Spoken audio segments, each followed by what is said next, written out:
بالله من الشيطان الرجيم. بسم الله الرحمن الرحيم.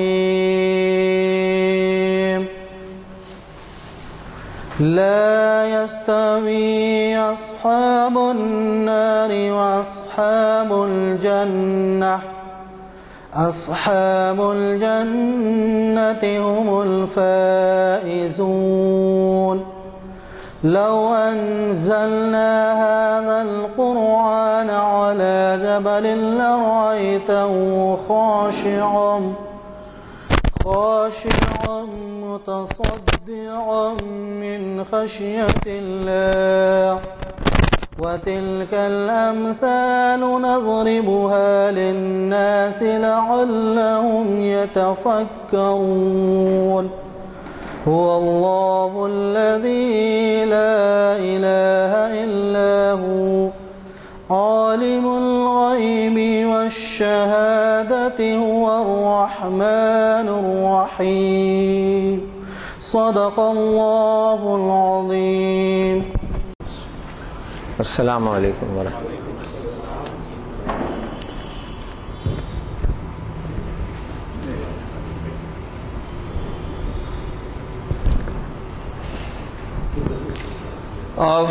افلاک سے آتا ہے نالوں کا جواب آخر. افلاک سے آتا ہے نالوں کا جواب آخر. کرتے ہیں خطاب آخر اٹھتے ہیں حجاب آخر. کرتے ہیں خطاب آخر اٹھتے ہیں حجاب آخر. احوال محبت میں کچھ فرق نہیں ایسا. احوال محبت میں کچھ فرق نہیں ایسا. سوز و تب و تاب اول سوز و تب و تاب آخر.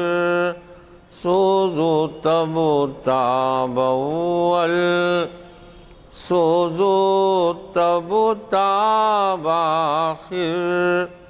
میں تجھ کو بتاتا ہوں تقدیر امم کیا ہے.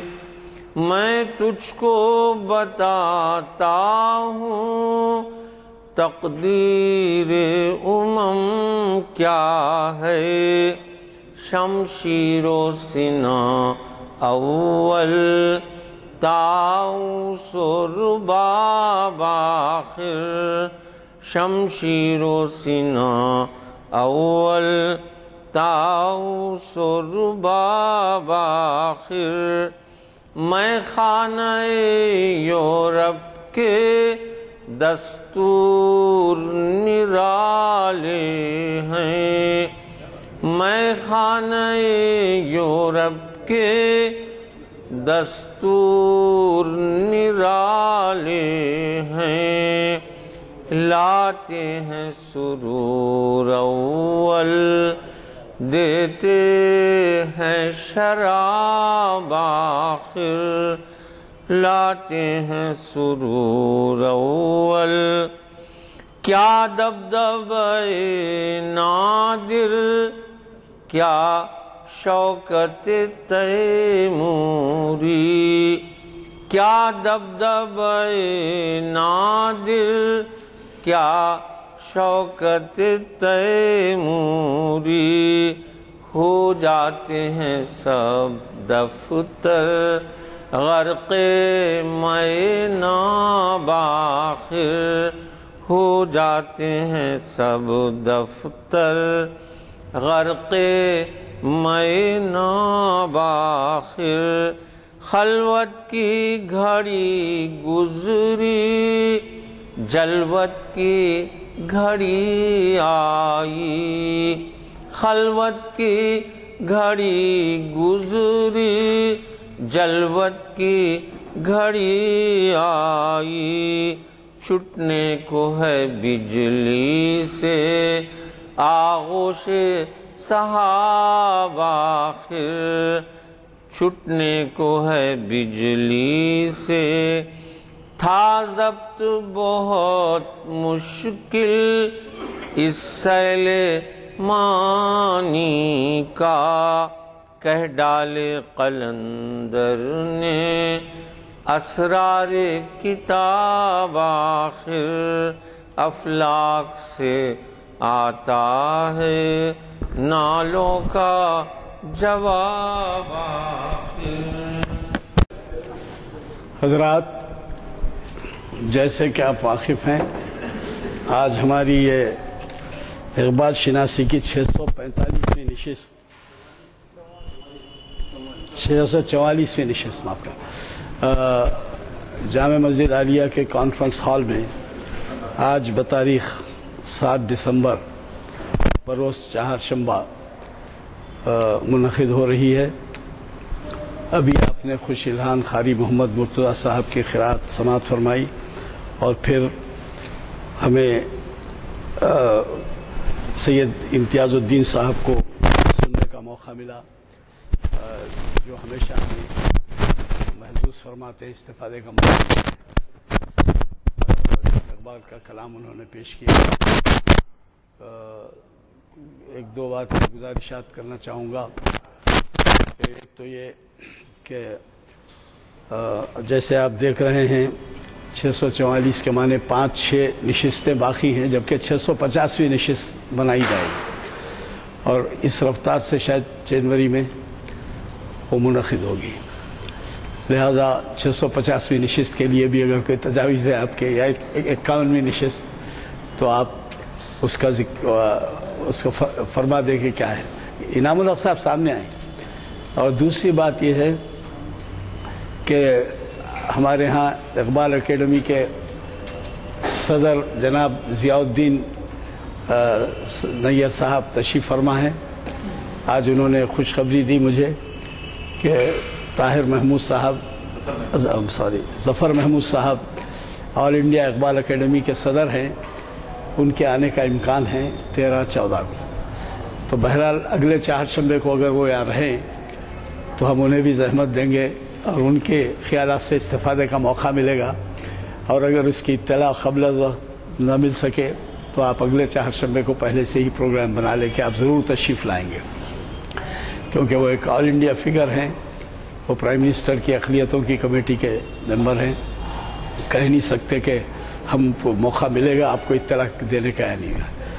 اور تیسرے یہ کہ میں نے آپ سے اس سے پہلے بھی گزارش کی ہے کہ ہمارے ہاں اوپر کتابوں کا ایک انبار لگا رہتا ہے اور سامعین کی تعداد بہت کم رہتی ہے۔ اور بڑی خوشی کی بات ہے کہ ہمارے پاس سوائے 1-2-3 پرچوں کے خریدی کے بقیہ پورے فری آتے ہیں، کیونکہ ایسے حضرات جو اپنے گھروں پہ منگاتے ہیں وہ لا کے یہ۔ اور اگلے پروگرام کے بارے میں نئے بلیٹنز آپ کے حوالے ہو چکے ہیں، اگر کسی کو نہیں ملے ہیں۔ حجاز کا آخری باب سے پہلا باب چل رہا ہے۔ آخری تو حضور عالم انسانی ہے،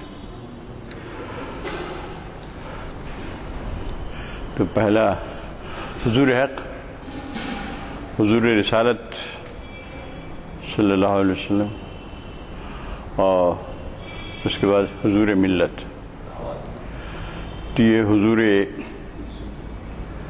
ملت کا 15واں کینٹو ہے، جس کا عنوان تعلیم ہے۔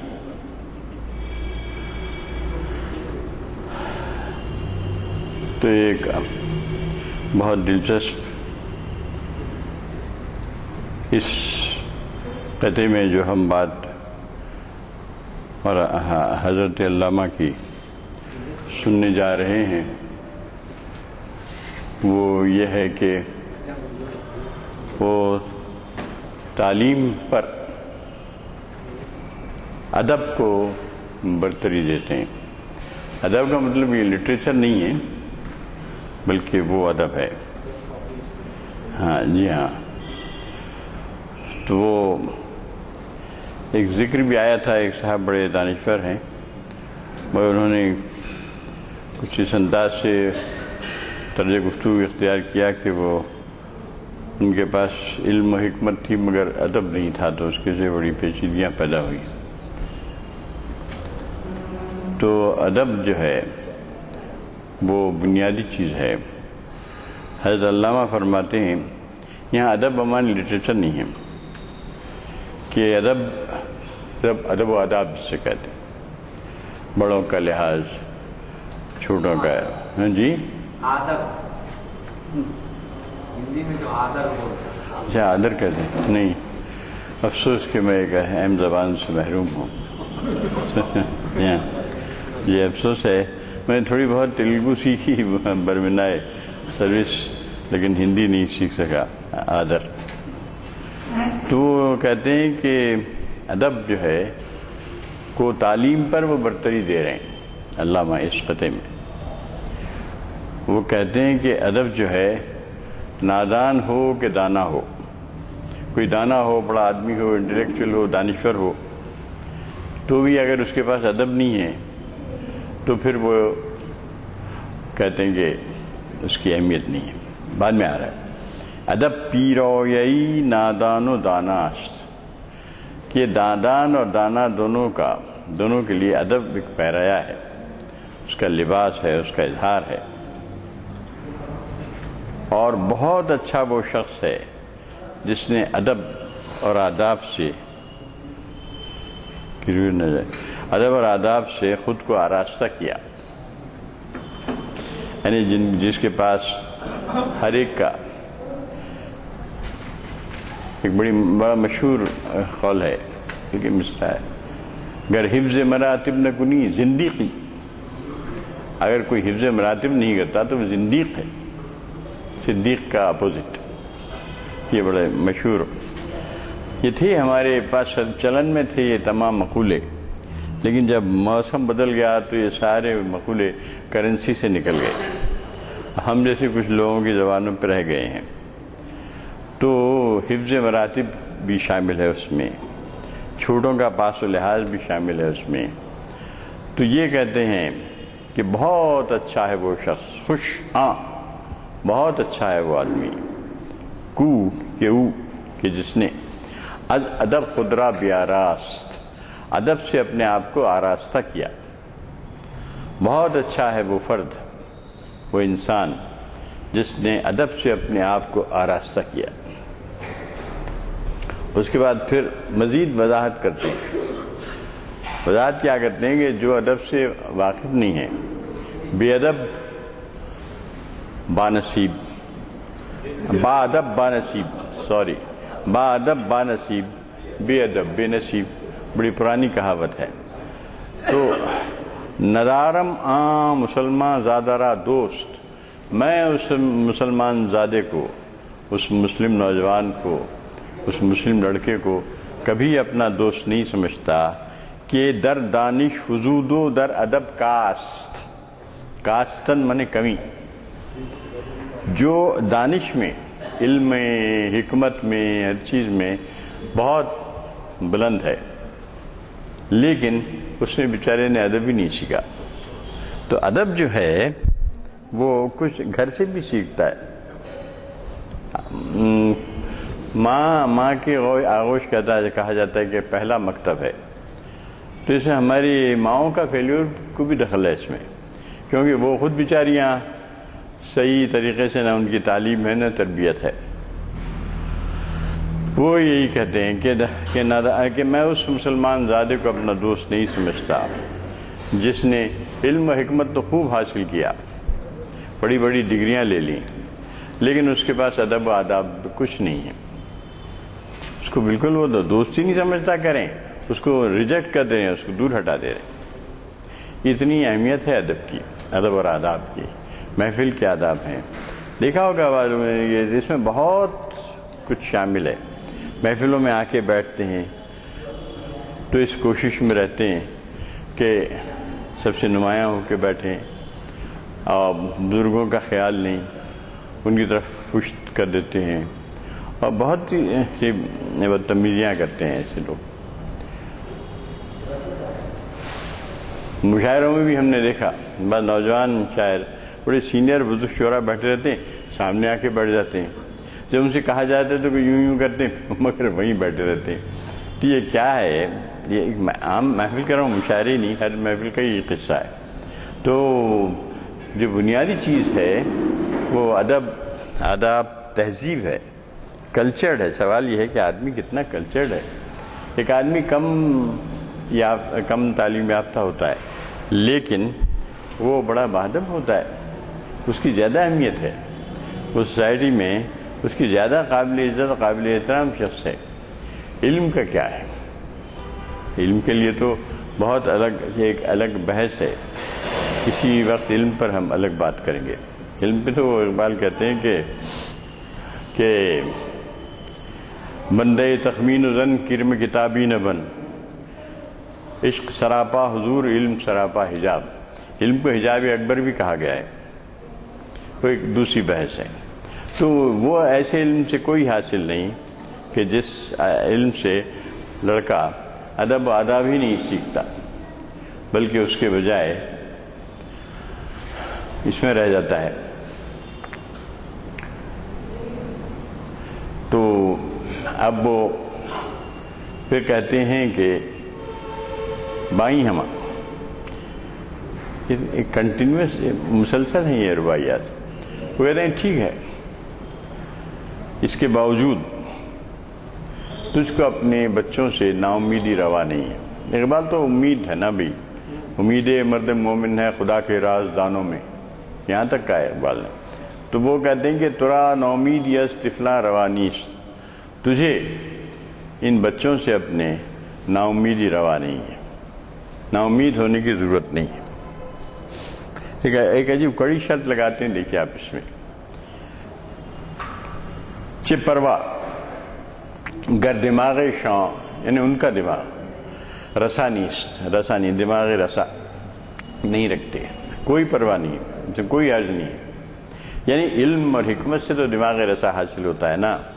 تو کہتے ہیں ٹھیک ہے، اگر اس نے بہت زیادہ علم حاصل نہیں کیا، حکمت سے وہ بے بہرا ہے یا کم ہے، تو اس کوئی پرواہ کی بات نہیں. چہ پرواہ، کیا پرواہ ہے اس میں اگر اس کا دماغ رسا نہیں ہے.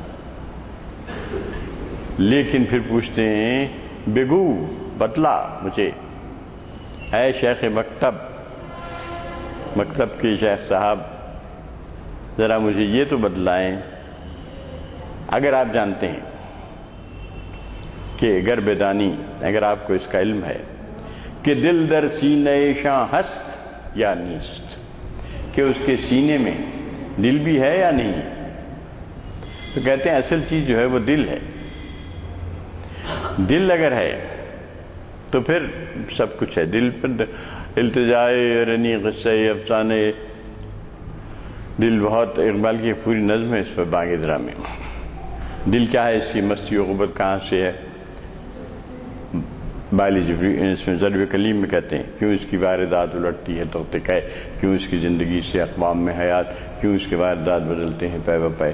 تو دل ایک گڑھ ہے. تو چنانچہ قرآن کریم میں بھی دیکھیے اب دلی کا ذکر ہے، فؤاد کہا گیا ہے. تو دل ہے اصل جو چیز ہے. تو وہ دل ہے یا نہیں ہے اس کے پاس، یہ ہے شیخ مکتب. اے جناب مولوی صاحب، پہلے آپ یہ معلوم کیجئے کہ دل بھی ہے سینے میں یا نہیں ہے. اگر ان کے پاس جو ہے دماغ نہیں ہے رسا، تو کوئی فکر کی بات نہیں. کیونکہ جب عقل ہوتی ہے جو مہو پرمی کا شکار کھیلتی ہے، عقل جو مہو پرمی کا کھیلتی ہے شکار، حریف سوزش پنہاں نہیں تو کچھ بھی نہیں. تو اصل جو چیز ہے، ابھی آج ہی کیا اخبار میں آیا کہ ایک ایسا ستارہ دریافت ہوا ہے جو زمین کی سائز کا ہے، یا زمین سے 2.5% بڑا ہے شاید، 2%. 2.4% یا کچھ بتایا اس نے بڑا ہے. تو وہ دریا اور یہاں سے 6000 نوری سال کے فاصلے پر ہے. مگر صاحب انسان نے اتنی نظر پائی ہے کہ اس سے دیکھ لیا ہے, اس کو لوکیٹ کیا ہے. اور وہ جو سیارہ ہے, مہ پرمی کا شکار کھیل رہا ہے نا انسان, یہ عقل جو مہ پرمی کا کھیلتی ہے شکار, ہاں ریفے سوزش پنہان, شریک سوزش پنہان نہیں تو کچھ بھی نہیں. تو سوزش پنہا کے شریک ہونا یہ بنیادی چیز ہے, دل کی وجہ سے پیدا ہوتا ہے. خیر, تو اب وہ کیا ہوا ہے, تو اس سیارے کا جو ذکر آیا, جہاں حضرات پڑھا ہوگا آپ حضرات نے, کہ اس نے کیا کیا ہے کہ 2.4% بڑا ہے زمین سے سائز میں, گنا 2.4 گنا بڑا ہے. اور کمال یہ ہے کہ وہ ہمارے اس نظام شمسی کے باہر ہے وہ, اور وہ جو ہے اس کا اپنا ایک سورج ہے جس کے اطراف وہ پھر رہا ہے. پھر تو رہے برابر. تو کہتے ہیں کہ ایسے نظام شمسی کئی ہیں, ہم اس نظام شمسی کو ہی دیکھ کے پریشان ہیں. نظام شمسی کئی ہیں, تو یہ ایک معلوم ہوا کہ ایک ایسا ستارہ ہے, اس کا کچھ نام بھی رکھا ہے انہوں نے, میں بھول گیا, آیا ہے.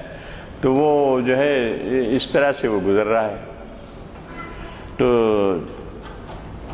6000 نوری سال جو ہوتا ہے ہمارے سالوں سے کئی گنا بڑا ہوتا ہے. وہ کتنا ہوتا ہے آپ بہتر جانتے ہیں ریاضی کے احباب. تو ہاں نوری ٹریول سے ممکن ہے معلوم ہو سکے. ہاں نوری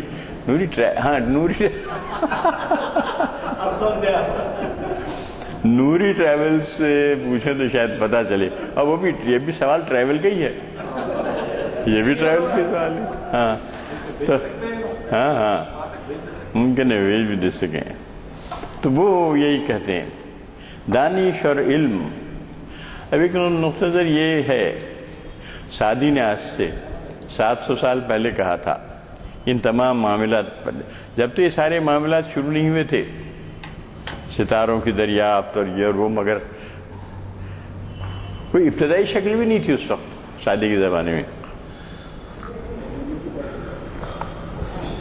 تو جناب سعدی نے کہا, اور آج بالکل صحیح معلوم ہوتا ہے, کتنی ہزار کروڑ جو ہے اس پہ ڈالر خرچ کیے گئے ہیں اس مہم پر. اور اب تو مریخ پر بھی جا رہے ہیں, 2-2.5 سال میں مریخ پہ پہنچیں گے. تو کہتا ہے سعدی کہ تکارے زمیرہ نکو ساختی کہ بآسمان نیز پرداختی. تو نے زمین کا ہی حال ٹھیک ٹھاک کیا یا نہیں کیا کہ اب آسمانوں کی سیر پہ چلا ہے کہ بآسمان نیز پرداختی. تو یہ بھی ایک سوال ہے کہ ٹھیک ہے یہاں پہ کس درجہ المناکیاں ہیں. اگر ہم غور کریں تو خود اپنے اطراف ہی دیکھ لیں تو نظر آتا ہے کتنی المناکیاں ہیں. میں تو یہ کہتا ہوں کہ لمبی کمیٹیاں اور انجمنیں بنانے سے کچھ فائدہ نہیں, اس میں سیاست شروع ہو جاتی ہے, سیاسی پارٹیاں آ جاتی ہیں. اگر ہم صرف اتنا کریں کہ کسی غریب خاندان کو اڈاپٹ کر لیں, جو لوگ ہمارے ویل آف ہیں وہ لوگ ایک ہی خاندان کو بھی اڈاپٹ کر لیں, ایک زیادہ بھی کر سکتے ہیں, تو وہ بہت بڑی خدمت ہوگی.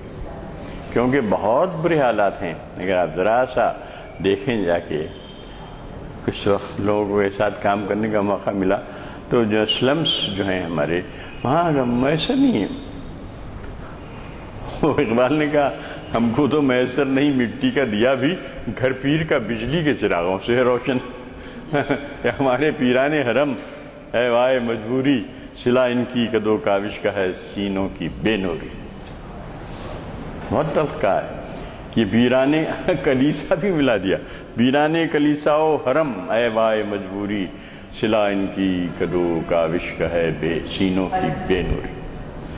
تو یہ جو پیران کلیسا و حرم ہیں اور جو ہمارے دولت مند لوگ ہیں جن کو خدا نے دیا ہے, وہ لوگ کچھ نہ کریں, لوکیٹ کریں, ایک خاندان کو اڈاپٹ کر لیں, اس کی تعلیم حاصل کے لیے بچوں کی, اور تھوڑا بہت اگر آپ اس کو دیکھ لیں تو بہت بڑی مدد ہو جائے گی. یہ کرنا چاہیے. یہ کب ہوتا ہے کہ سینے میں دل روشن ہو تو یہی وہی تو کہتا ہے کہ دل در سینے شاں ہست یا نیست. اگر دل ہے، دل میں درد ہے تو پھر یہ ہوگا. اپنی اطراف کا جائزہ لیں تو ہمیں ایسے بہت سے لوگ ملتے ہیں، کچھ نہ کریں کس کس کا ماتم کرے، اب کس کی جوتی غم کرے، نذیر اکبر آبادی نے کہا تھا. تو اس کی بھی ضرورت نہیں ہے، صرف اڈاپٹ کر لیں، لوکیٹ کریں سب سے پہلے اور اڈاپٹ کریں. ایک خاندان کو بھی اڈاپٹ کر لیں تو کافی ہے. میں یہ نہیں کہتا کہ ان کو نکما ناکارہ بنا دیجئے، ان کو کسی کام سے لگائیے. بچے ہیں تو ان کو پڑھائیے، کام سے لگائیے، تاکہ ورنہ جا کے خالی خیرات دے دیں تو کچھ حاصل نہیں ہو تو نکمے ہو جائیں گے اور بھی ایڈکٹ ہو جائیں گے بہت سی چیزوں کی. تو وہ یہی کہتا ہے کہ جو اصل جو چیز ہے وہ دل ہے. موہ پرمی کا شکار کرنے سے کچھ حاصل نہیں. شریک سوزش پناہ ہونے کی ضرورت ہے. سوزش پناہ کب ہوگی؟ جبکہ آپ ذرا سا دیکھیں گے اپنے دل کی طرف. پھر کہتے ہیں کہ بپور خویش، پور فرزند کو کہتے ہیں، بپور خویش اپنے بیٹے کو دین و دانش سکھائیے، دین بھی سکھائیے، دانش بھی سکھائیے. آج کل ایک اور الگ چکر چل رہا ہے. کیا ہے کہ صاحب میرے عزیزوں میں ہوتے ہیں، بچہ ان کا 7ویں جماعت میں پڑھ رہا تھا، بس اس کو روک کر اس کو حفظ کرنے بٹھا دیے، اب حفظ میں لگ گیا. میں نے کہا بھائی وہ بچہ پڑھ رہا ہے، حفظ کر کے کیا کرے گا وہ؟ اب حفظ کر لے گا تو وہ اس کا پھر اس کے 2 سال تو جائیں گے اسی میں، 3 سال بھی جا سکتے ہیں. اتنے دن میں میٹرک کر لے گا. اور کیا ضروری ہے کہ حفظ ہی کرایا جائے؟ نہیں، حفظ کرنے سے 3 نسلیں پیچھے اور 3 نسلیں آگے سنا بخشش آتی ہے. انہوں نے کہا کیسے ہو سکتا ہے؟ یہ کہاں لکھا گیا ہے؟ کیوں ہے یہ؟ کیسے ہو سکتا ہے؟ آپ نے تو اپنی بیٹی سے فرمایا کہ فاطمہ نہ سمجھنا کہ تم میری بیٹی ہو بخشی جاؤ گی، تمہارے اعمال تمہارے ساتھ ہیں. اس سے رونگٹے کھڑے کر دینے والی کوئی بات ہو سکتی ہے؟ اب قرآن حفظ کرنے سے بچے کو شاید فائدہ ہو تو مگر اس کے باپ کو اور اس کے اولاد کیسے ہوگا؟ بس ایک چکر چلا ہوا ہے. اور جناب سینکڑوں بچے ہیں اداروں میں، آپ دیکھ رہے ہیں کہ عجیب صورتحال ہے. تو یہ دین ٹھیک ہے مگر دین کے ساتھ دانش بھی ضروری ہے. دیکھیے کیا اچھا کیا اقبال نے، بپور خویش دین و دانش آموز. دین سے ہی بے بہرا مت کرو. صوفی افرنگی اور قالین ایرانی رکھنے سے کچھ نہیں ہے فائدہ. کتاب چوں مہو انجم نگینش، تاکہ اس کا نگینہ ماہ و انجم کی طرح چمکنے لگے، چاند تاروں کی طرح. اگر آپ اس کو دین و دانش دونوں سکھاتے ہیں، اور دین و دانش کے لیے ماہ و انجم استعمال کیا. یہ جو ہیں اقبال کے پاس جو رعایتیں ہیں اس انداز سے لاتا ہے کہ محسوس ہی نہیں ہوتا آپ کو. ایسی رعایت لفظی رہتی ہے کہ محسوس نہیں ہوتا کہ کیا بات، کیسے انداز سے کیا بات کہہ دی گئی. بدی کتابت چوں مہو انجم نگینش، تاروں چاند اور تارے کی طرح جو ہے اس کے نگین، اس کی انگوٹھی کا چمکنے لگے تو تم اس کو ضرور سکھاؤ. اس کے بعد کہتے ہیں بدستے او اگر دادی ہنر را. یہ تو ٹھیک ہے، آپ نے دین و دانش سکھا دیا. پھر کہتا ہے اب دین و دانش سے بڑھا دے رہا ہے. دیکھیے آپ کفر کا فتویٰ بھی مل سکتا ہے. اقبال کو جو 55 فتوے دیے گئے وہ ایسے اشعار کے لیے دیے گئے. بدستے او اگر دادی ہنر را، اور اگر تو نے اس کو ہنر سکھا دیا، ید بیداس اندر آستینش، تو اس کی آستین میں گویا تو نے ید بیضا رکھ دیا. تو یہ ہے. تو یہ نہیں کہہ رہے ہیں دین و دانش سکھانے سے مہو انجم کی روشنی آ جائے گی اس کے پاس اور سب ٹھیک ہے، اپنا راستہ ڈھونڈ لے گا مہو انجم کی روشنی میں. ٹھیک ہے، اسے کنڈم نہیں کریں، لیکن اگر اس کو ہنر بھی سکھا دیا جائے، کوئی نہ کوئی علم بھی ایک طرح کا ہنر ہی ہے، دکھا دیا جائے تو گویا کہ آستین میں ید بیضا آ گیا. اب ید بیضا کیا ہے؟ بس ایک ید بیضا کی علامت کافی ہے. ید بیضا کے ساتھ کیا ہے، کیا روایتیں ہیں، کیا تاریخ ہے اور کیا تفصیل ہے، سب ہم جانتے ہیں. اشارہ کر کے نکل جاتا ہے 4 مصروں میں. کہ اگر اس کے ہاتھ میں ہنر ہے تو گویا اس کے آستین میں ید بیضا ہے۔ تو اصل کیا ہے، مغرب میں تو کرتے ہیں، چنانچہ مغرب میں جیسے نیس کیا میں دیکھ کیا کہ پرائمری اسکول کے جو ٹیچرز ہوتے ہیں ان کی تنخواہیں پروفیسروں کے برابر ہوتی ہیں، کیونکہ ان کے اوپر یہ پابندی ہے کہ وہ بچوں کا جو ہے آئی کیو جو ہوتا ہے انٹیلیجنٹ کوشنٹ جیسے کہتے ہیں وہ معلوم کریں، اور پھر اس کا انکلینیشن معلوم کریں کہ اس کا ہنر کی طرف ہے یا دانش کی طرف ہے، اس کی کیا ہے۔ ہمارے یہاں تو شریک کر دیتے ہیں، ماں باپ کو فکر نہ استادوں کو فکر، جو ہو رہا ہے وہ تو ہے، کیا کہا جا سکتا ہے۔ تو وہاں وہ سب دیکھتے ہیں۔ میرے ایک دوست وہاں جا کے ٹیچر ہوئے لندن میں، تو مجھے تعجب ہوا، بعد میں پتہ چلا کہ ان کی تنخواہ پروفیسروں کے برابر ہے پرائمری اسکولوں کی، تاکہ ان کے اوپر یہ پابندی ہے کہ وہ بچوں کو صحیح رہنمائی کریں۔ ہمارا جو تھا، ہمیں معلوم نہیں کہ انکلیشن کدھر ہے اور کیا ہے، بس ہم کو شریک کر دیا گیا اور ہم نے کچھ کر لیا۔ وہاں نہیں ہوتا ایسا، وہ لوگ دریافت کرتے ہیں کہ اس کی توجہات کس طرف ہیں۔ خیر، اب وہ کہتے ہیں وہی تسلسل چل رہا ہے تعلیم کا، تعلیم و تربیت کا۔ نوا از سینہ مرغ چمن برد، یعنی روٹی کمانے کے لیے اگر آپ علم حاصل کرتے ہیں تو اس کی وجہ سے کیا ہوتا ہے، یعنی علم کو اگر صرف روزگار کے لیے، پیٹ بھرنے کے لیے یا مادی ترقی کے لیے علم کو استعمال کیا جائے تو اس کا کیا نکلتا ہے۔ لیکن چونکہ اقبال استعارے کو چھوڑتے نہیں اقبال، اس لیے ان کے پاس خالص ترین جو غیر شاعرانہ موضوع ہوتا ہے اس کو بھی اس شاعری میں ڈال دیتے ہو۔ اب وہ جناب مرغ چمن کا استعارہ استعمال کر رہے ہیں، وہ کہہ رہے ہیں کہ مرغ چمن کے سینے سے اس کی نواگری چھین لی جاتی ہے۔ نوا سینہ مرغ چمن برد، مرغ چمن کے سینے سے اس کی نوا چھین لی گئی۔ پھر کیا ہوا؟ ز خون لالا آں سوزے کہن برد، اور لالے کے خون سے اس کا جو سوزے کون ہے اس کے اندر وہ بھی نکال لیا گیا، لے کے چلا گیا۔ کون؟ آگے بتا رہے ہیں، بئیں مکتب بئیں دانش نازی، اس مکتب پر اور اس دانش پر کیا اکڑتا ہے تو، کیا نازاں ہیں، کس بات پہ نازاں ہیں؟ کہ نہ در کف نہ دادو جاں ز تن برد، کہ ہاتھ میں روٹی بھی نہیں دی۔ تھوڑی بہت جو بھی آپ نے حاصل فرمائی تعلیم، اس کے نتیجے میں یہ ہوا کہ روٹی بھی نہیں ملی پوری طرح، کہ جہاں در کف نہ داد، کہ نہ در کف نہ داد، کہ ہاتھ میں روٹی بھی نہیں ملی، کچھ ٹکڑے مل گئے، کچھ سکے مل گئے، کہ روٹی بھی نہیں ملی اور جان سے تن برد، اور تن سے جان بھی چلی گئی۔ اس کی وجہ سے کیا ہو رہا ہے آپ دیکھ لیجئے کہ علم کے نہیں ہونے کی وجہ سے اور ان کے صحیح انداز میں نہیں حاصل کرنے کی وجہ سے یہ صورتحال پیدا ہو گئی ہے کہ جیسے مرغ چمن کے سینے سے اس کی نوا چھین لی گئی اور لالے کے سے اس کا سوز کہن چھین لیا گیا۔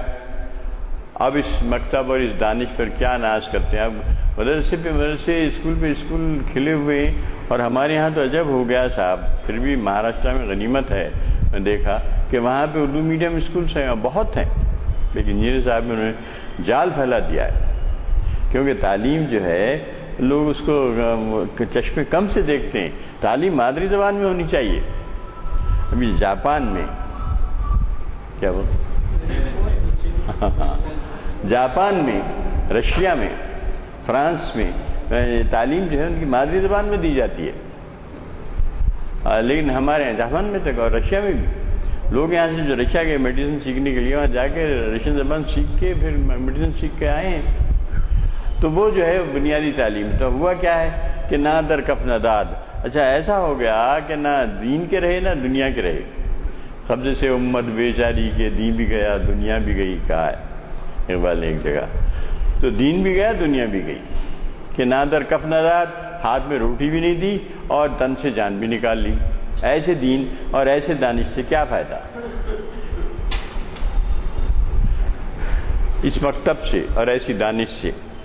اب یہ دیکھ رہے ہیں خود آپ کی جو مسجد عامرہ ہے نا، یہ عامرہ ہی ہے نا مسجد ایورٹس پہ، وہاں پہ 3 مؤذن ہیں، 3 نوجوان، ایک نہیں 2 نہیں 3 نوجوان ہیں. اور وہاں پہ ویسے آپ کے جو دینی مدارس ہیں وہاں سے حاصل کر کے آتے ہیں چھوٹا موٹا جو ہے سرٹیفکیٹ وغیرہ لے کے.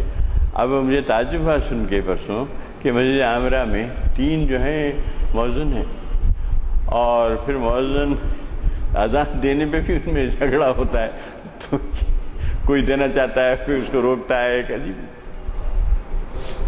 یہ نہیں کرتے کہ میں نے کہا 2 اور اپائنٹ کر دیجیے، ہر نماز کے لیے ایک مؤذن ہو جائے گا.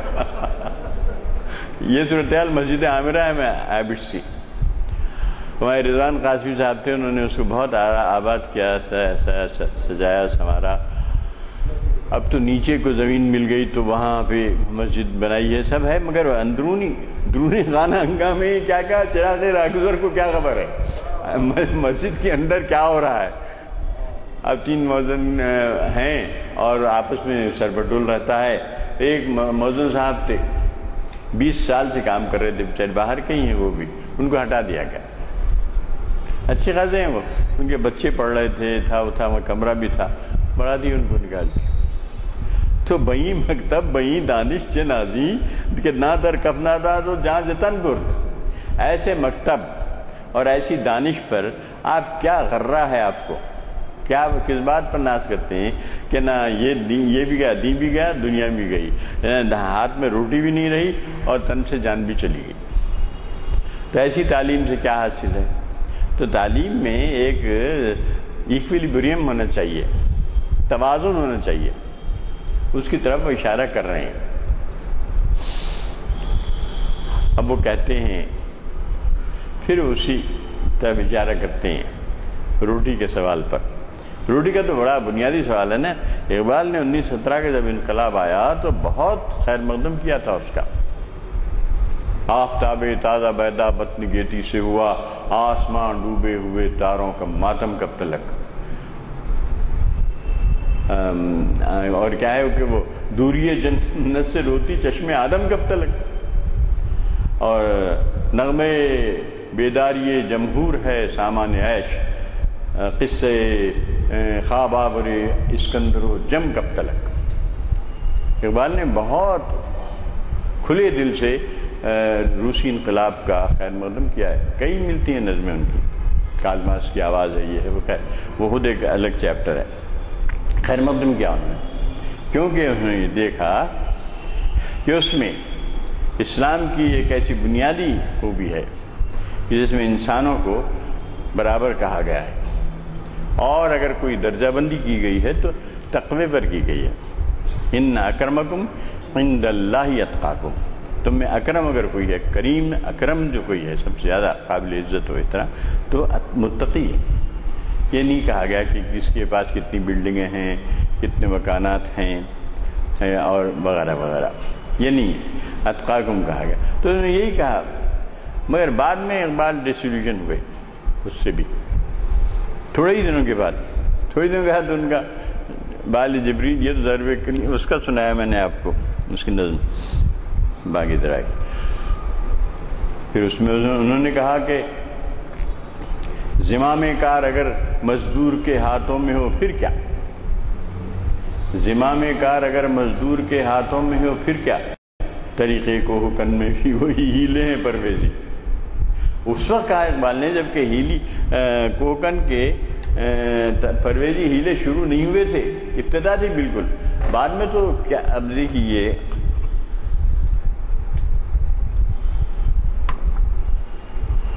1922 میں کہا اقبال نے کہ طریقے کو، لیکن اب 72 سال کے بعد اب پتہ چلا کہ ہم ہیلے پرویزی جب انتہا پہ پہنچے تو دڑام سے وہ گر پڑا. ہم نے اپنے کمیونسٹ احباب سے پوچھا نیچے بولے جبیست، مگر صاحب انہوں نے ایسا جواب دیا کہ ہم پریشان ہو گئے. میرے پاس تو جواب نہیں تھا، ممکن ہے ہمارے علماء و فضلاء اس کا جواب دیں. انہوں نے کہا صاحب ہماری تحریک تو 72 سال چلی، آپ کی خلافت راشدہ تو بمشکل تمام 32 سال چلی ہے. یہ بھی صحیح ہے اپنی جگہ. تو خیر اب میں کوالیفائڈ نہیں ہوں اس پہ مزید کچھ کمنٹ کرنے کے، لیکن بہرحال اقبال نے اسے خیر مقدم کیا. بعد میں سے ڈسیلوژن بھی ہوئے. ایک دوسری ایک سوچنے والا ذہن رکھتے تھے وہ، اور وہ برابر اپنے کمنٹ دیتے جاتے تھے. یہ ان کی آخری عمر کے کمنٹس ہیں، یہ جو اتفاق سے ان کو طویل نظمیں کہنے کی طاقت نہیں تھی، بیمار تھے بہت. عابدی صاحب نے تو بہت اچھی کتاب لکھی ہے اقبال کی بیماریوں پہ. شروع سے ہی بیمار تھے وہ، بچپن سے ہی، مگر انہوں نے انتہائی صحت مند شاعری کی. تو وہ یہاں ٹھہر گئے تھے وہ بھوپال میں آ کر، وہاں انہوں نے ترتیب دی. یہ ان کے انتقال کے بعد چھپی ہے کتاب. ایک آنکھ تو شروع بچپن میں ہو گئے معذور. ان کی والدہ نے ان کو جونک لگا دی تھی آنکھ میں، پانی بہتا تھا کچھ تھا، وہ جونک لگا دی تو جونک نے پورا خون پی لیا. ان کی آنکھ ہی ایک جاتی رہی، ایک ہی آنکھ سے وہ دیکھتے تھے. لیکن ایک آنکھ نے کتنا انہوں نے حاصل کی، کتنا علم حاصل کیا. پڑھ لیے میں نے علوم شرق و غرب، دل میں باقی ہے ابھی تک درد و کرب، یہ کہا انہوں نے. تو خیر اب آگے اسی سلسلے کو بڑھاتے ہیں کہ خدایا وقت آں درویش خوش باد، اے خدا اس درویش کے دل کو شاداں رکھ، فرحاں رکھ. وقت آں درویش خوش باد، اس کو خوش رکھ. کیوں رکھ؟ کہ دلہا از دلش چوں غنچہ بخشاد، کہ اس کے دم سے، اس کے پھونکنے سے، اس کے دم سے دل غنچوں کی طرح کھل گئے. اے خدا ایسے درویش کو خوش رکھ جس کی دم سے، جس کے وجود سے، جس کے اثر سے، جس کی تاثیر سے، جس کی صحبت سے دل غنچوں کی طرح کھل گئے. تو اس نے کیا خاص بات ہے اس شیخ مکتب کی، اس درویش کی؟ بطفل مکتب بے ماں این دعا گفت، ہمارے مکتب کے بچے کے لیے یہ دعا کی اس نے. کیا دعا؟ بطفل مکتب ماں این دعا گفت، ہمارے مکتب کے لڑکے کے لیے، بچے کے لیے اس نے یہ دعا کی. پینونی بندے کس میں افتاد، یہ روٹی کے لیے، روٹی کے حاصل کرنے کے لیے کسی چیز کی غلامی سے اس کو نجات، غلامی میں نہ پھنسے، آزاد طور پر اپنی روٹی کمائے. پے نان کے لیے، روٹی کے لیے، اپنے رزق کے لیے. بندے کس میں افتاد، کسی کے بند میں، کسی کے زنجیر میں، کسی کی غلامی میں جانے نہ پائے، روٹی کے لیے.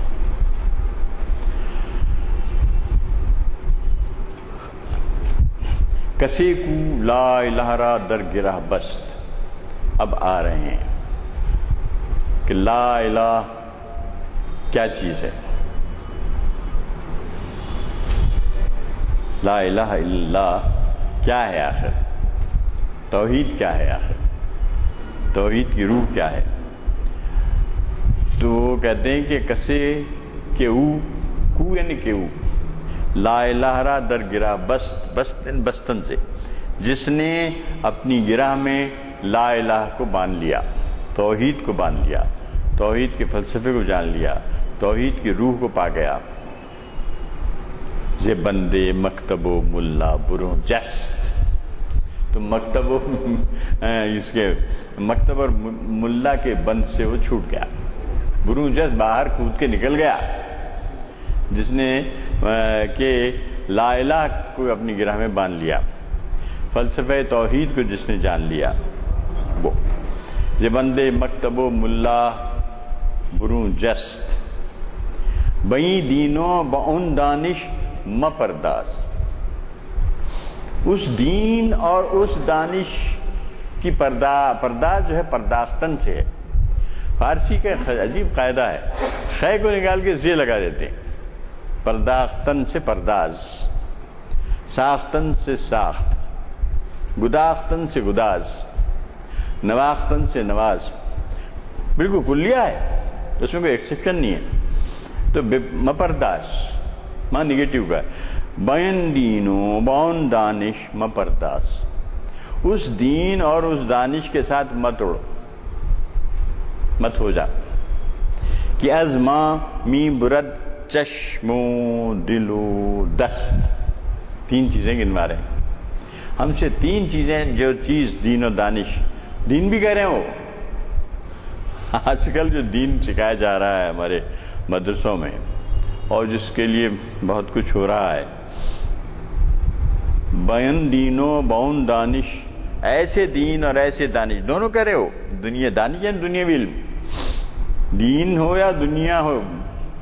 یہ دین کیا ہے، یہ دنیا ہو یا وہ دنیا، اب دنیا کون کرے. تو ہمارے شاعر نے کہا ہے کہ بئی دینو بون دانش مپرداز، کہ ازما میں برد چشم و دل و دست. دیکھیے علامتیں ہیں 3، چشم، آنکھ، دل اور ہاتھ. تینوں علامتیں بتائیں. ہاتھ سے اس کا ہنر چلا گیا، دل سے اس کا نور اور دردمندی چلی گئی، اور آنکھ سے صرف مادے کو دیکھتا ہے. وہ ایسی نظر ہی نہیں ہے جو مادے سے ہٹ کے دور اور گہرائی میں جا کے دیکھ سکے، سطحی نظر ہے. تو ایسے دین اور دانش کا دین بھی کہہ رہے ہیں صاحب. وہ اقبال کوئی لفظ استعمال کرتے ہیں تو یہ مت سمجھے کہ بس وزن ملانے کے لیے آج کے لمحے ہم جو ٹنڈیا شعراء ہیں ہمارے جیسے وہ استعمال کر لیتے ہیں. ایک لفظ وہ نگینہ غالب نے جو کہا اپنے لیے، گنجینہ معنی کا طلسم اس کو سمجھ لیے، جو لفظ کے غالب میرے اشعار میں آوے. تو اقبال پر بھی ہوتا ہے. اس اقبال نے بھی ایک لفظ استعمال کیا ہے تو اس کو بہت گہرائی سے استعمال کیا ہے، سوچ سمجھ سے استعمال کیا ہے، اور اتنی اس کی تبدیلیاں ہیں. اقبال کے جو وہ ہیں مسودے وہ شائع ہو چکے ہیں. چنانچہ کلیات اقبال جو چھپی ہے اس میں اقبال کے کچھ مسودوں کا عکس شائع کیا گیا ہے. اقبال کے دل میں ہے ہوگی وہ یقیناً، تو شائع کیا گیا ہے. تو اقبال نے اتنی تبدیلیاں کی ہیں کہ حیرت ہوتی ہے. یہ نہیں کہ شاید بس ہم وہی کی طرح ہمیں القاء ہو گیا جناب اب اس شعر ہو گیا اور اس میں کوئی تبدیلی ہو ہی نہیں سکتی. اتنی تبدیلیاں کی ہیں اقبال نے اپنے کلام میں. تو وہی کہہ رہے ہیں کہ 3 چیزوں کو گنا رہے ہیں وہ، کہ چشم اور دل، آنکھ اور دل اور ہاتھ. اگر کوئی ایسی تعلیم ہے دینی یا ایسی دانش ہے دنیاوی دانش بمانے دنیاوی تعلیم لیتے ہیں وہ، دینی تعلیم ہے. بان دینو بان دانش مپرداز، اس کے ساتھ مت جاؤ، مت رلو اس کے ساتھ مت ہولو، کہ جو ہم سے آنکھ اور دل اور ہاتھ چھین لے. ہاتھ سے ہنر چھین لے، دل سے درد مندی سوز و گداز چھین لے، آنکھ سے سطحی آنکھ چھین لے. یعنی آنکھ جو ہے صرف سطح کو دیکھ رہی ہے اور گہرائی میں جانے کے قابل نہیں ہے. ایسے دین اور ایسی دنیا سے کوئی حاصل نہیں. کیا ہو گیا وقت؟ اچھا،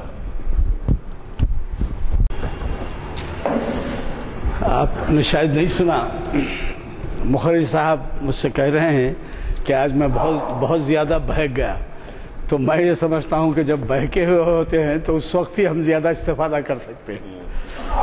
میں ایک بات آپ کو سناؤں گا کہ جب دعا ہوگی تو آپ کے محافل اقبالیات کے ایک بہت ہی پائے کے مقرر جناب تقی خان صاحب، ڈاکٹر ایم تقی خان، ان کی اہلیہ کا انتقال ہو گیا پرسوں، تو ان کے لیے بھی دعا کریں گے. دوسرے یہ کہ مادری زبان کے بارے میں آپ نے کہا کہ فلاں دنیا کے بڑے بڑے زبانوں میں مادری زبان میں تعلیم دی جاتی ہے، اور بدقسمتی سے دیکھیے ہمارے ہاں اس بچے کو جب تک کہ انگلش میڈیم میں نہیں ڈالا جاتا، چاہے وہ آٹو چلانے والا ہو یا جھوپڑی میں رہنے والا ہو، وہ انگلش میڈیم کی رٹ لگاتا ہے۔ اب آپ اس پہ ظلم نہیں تو اور کیا ہے کہ اس کو مادری زبان سے محروم کیا جاتا ہے۔ میں مخرج صاحب سے یہ بھی گزارش کروں گا، دعا سے پہلے ید بیضا کے بارے میں ذرا بتائیں، یہ مت سمجھیں کہ سب آپ کے لیول کے ہیں، یہ مت سمجھیں آپ، ید بیضا تھوڑا سمجھائیے۔ پھر یہ بھی ہے کہ آپ نے کہا کہ تعلیم کا یہ حال ہے کہ اعلیٰ تعلیم یا دنیاوی تعلیم سے ہٹا کے جو مذہبی تعلیم کی طرف راغب کیا جا رہا ہے، تو مجھے اقبال کا ایک واقعہ یاد آیا۔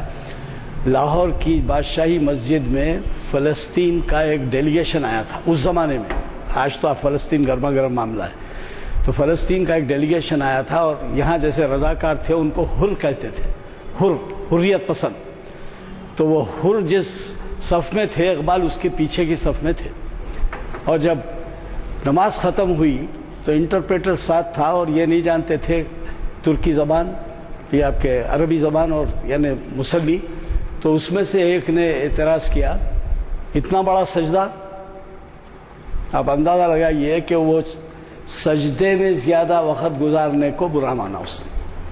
تو اقبال گھر جا کے ایک نظم لکھ ڈالے اس میں، ترکی تھا وہ، ترک تھا، تو اس میں جو ہے انہوں نے لکھا ہے کہ تجھے کیا معلوم ہے کہ غلام کی نماز کیا ہوتی ہے؟ غلام جتنی دیر سجدے میں سر رکھتا ہے یہ سمجھتا ہے میں ثواب میں ہوں، اور تیرے کو حریت کے کام بہت کرنے ہیں، عوام کے کام بہت کرنے ہیں۔ تو آپ اندازہ لگائیے کہ آپ نے جو صحیح فرمایا کہ ہم رہنمائی کرتے ہوئے ان بچوں کو تعلیم سے ہٹا دے رہے ہیں۔ اب آپ یہ اندازہ لگائیے کہ یہ بھی مخالفت میں کچھ بولنا بھی مشکل ہے۔ میں تو مؤذنوں کی مثال دی ہے، وہ بھی میں کسی مسجد کی مثال یہاں نہیں لینا پسند کرتا۔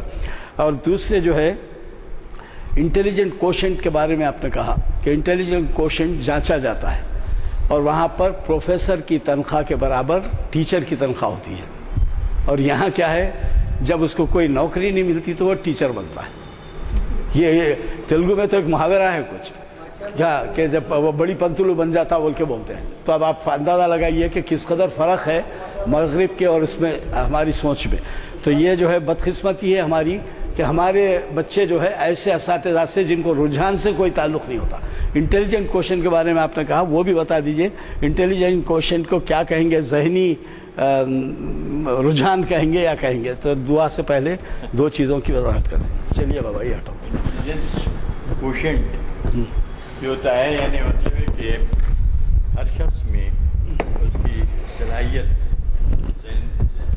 ذہنیت، ذہن میں ہاں کہ اس میں کتنا اس میں ایبزارب کرنے کی، جذب کرنے کی صلاحیت ہے، اس کو کوشنٹ کتنا ہے، اس کا مقدار کتنی ہے انٹیلیجنس کی۔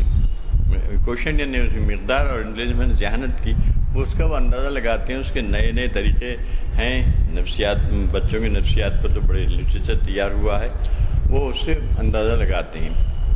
تو وہ اس کی بنیاد پر پھر ٹیچر ان کو گائیڈ کرتا ہے۔